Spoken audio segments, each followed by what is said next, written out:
प्रिय छात्रों, सुप्रभातम। आज मैं डॉक्टर नीलमणि त्रिपाठी आप लोगों का नए शिक्षण सत्र के अंतर्गत हार्दिक स्वागत करता हूं। आज देखिए हम लोग व्याकरण के अंतर्गत अलंकार में अर्थालंकार की चर्चा आपसे करेंगे। अर्थालंकार में देखिए 5 अलंकार हमको पढ़ना है। पहला है उपमालंकार, दूसरा है रूपक-अलंकार, तीसरा है प्रेक्षालंकार, चौथा है भ्रांतिमान-अलंकार और पांचवा है संदेह-अलंकार। भ्रांतिमान, पांचवा संदेह।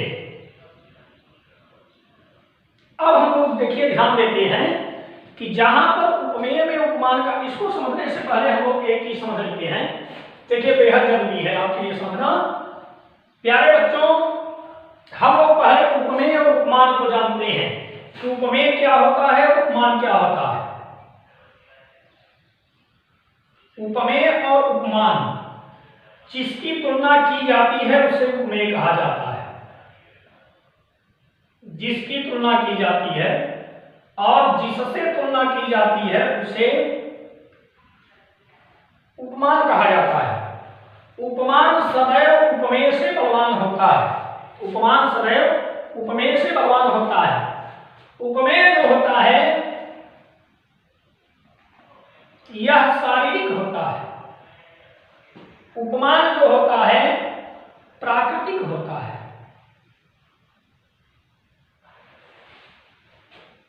उपमेय जो होता है वो काल्पनिक होता है।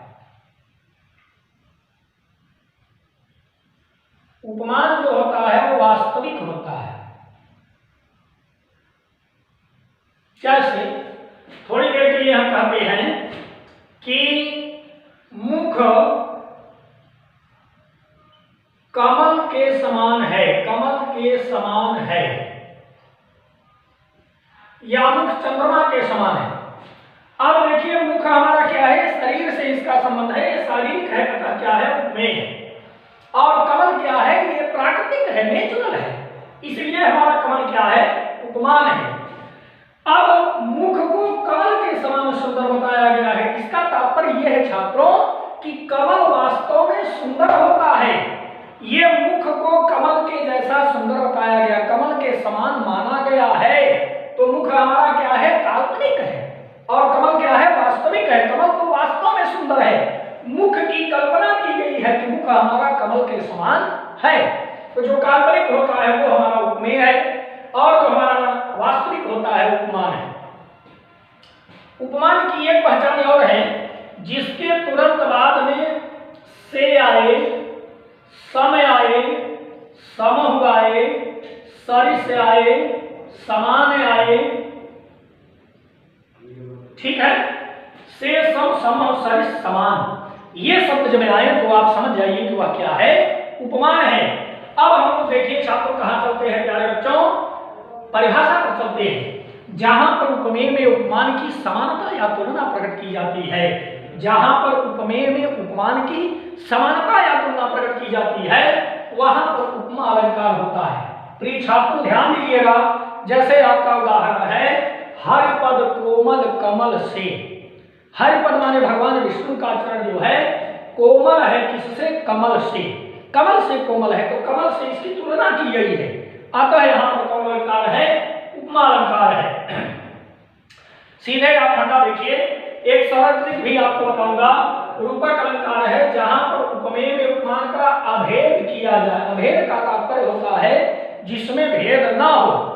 उपमेय ही उपमान है, उपमान ही, जैसे भगवान श्री कृष्ण अपने मैया से कहते हैं, मैया मैं तो चंद्र खिलौना लई हो, मैया मैं तो मैया मैं तो चंद्र खिलौना लई हूं।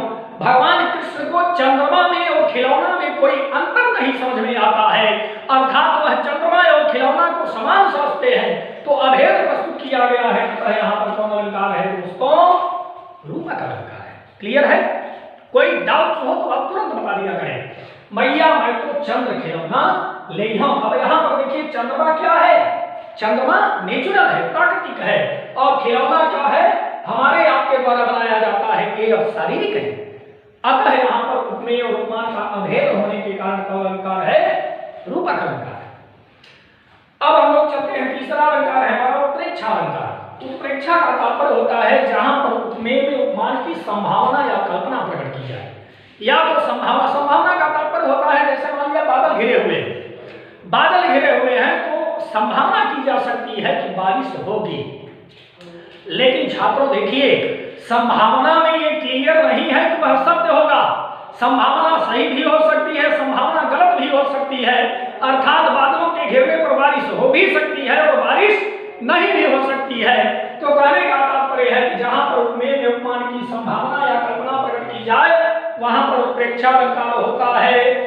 जैसे सोहत ओढ़े पीतपट श्याम सलोने गात मनोनील मणि शैल पर आतप परो प्रभात।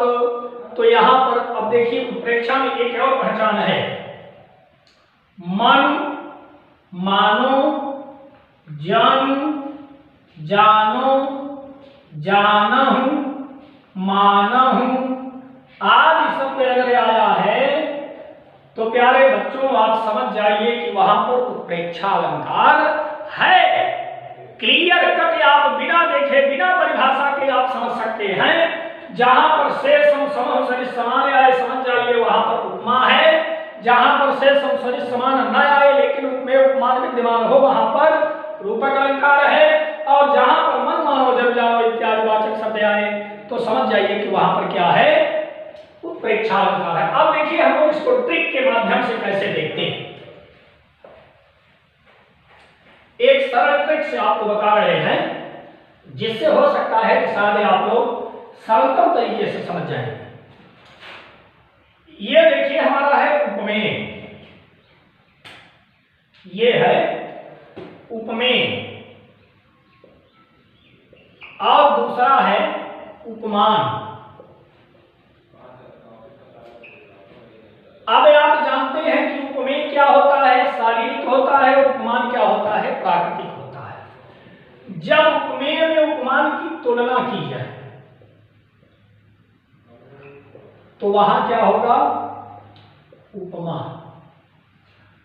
और उपमान की जब तुलना उपमेय से की जाए, ध्यान दीजिएगा ये आपके कोर्स में नहीं है लेकिन आप समझ जाइए, आपके लिए हो सकता है काम में आएगा।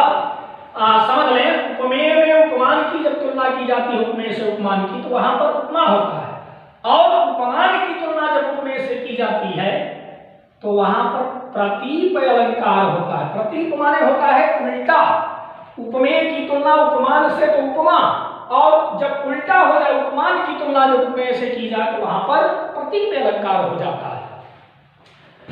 जब उपमेय और उपमान दोनों समान हो, ये बराबर का चिन्ह है देखिए, समान हो तो वहां पर क्या होता है, रूपक,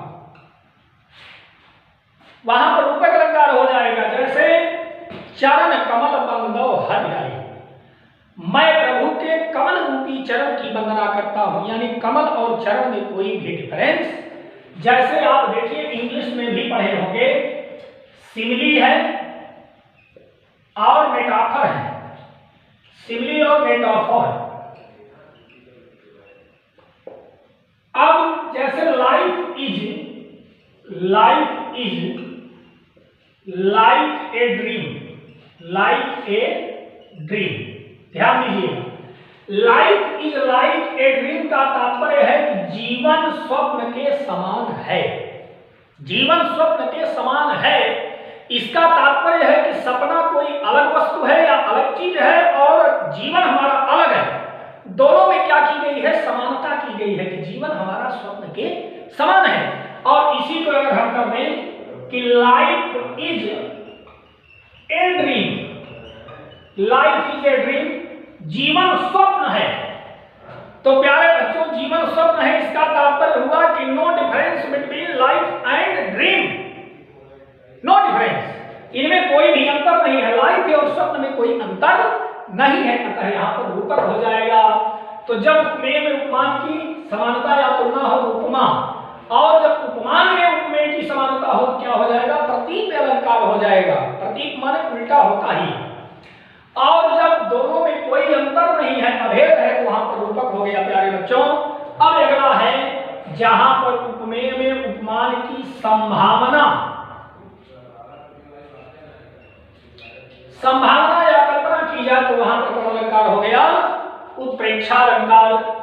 जहां पर उपमेय में उपमान की शंका हो, जहां पर उपमेय में उपमान की शंका हो वहां पर संदेह अलंकार होता है। जहां पर उपमेय में उपमान की शंका हो वहां पर संदेह है, और जहां पर उपमेय में उपमान की शंका यकीन में बदल जाए, जैसे बिल विचारी प्रविशन लगे सुंड दंड बेव्याल, ताहू कारी खभ्रम लियो उठाय उत्ताल। जैसे मान लिया ये हाथी की सूंड है, ये हाथी की सूंड है। अब हाथी जो है अपने सूंड को जमीन पर करके बैठा हुआ है, इसमें तो छिद्र है, घर से सर्प आ रहा है, सर्प आता है और सर्प जो है इसमें जाता, अगर उसको संदेह होता तो बिल में जाता है और उसके बाद निकल जाता, लेकिन वो डाउट उसका क्लियर हो गया, शंका उसकी यकीन में बदल गई कि नहीं ये मेरी बिल ही है, और बिल समझ करके प्रविशन लगे सुंड दंड में ब्याल, तो हाथी के सूंड में यह सर्प जो है घुस गया। और हाथी को क्या समझ में आया?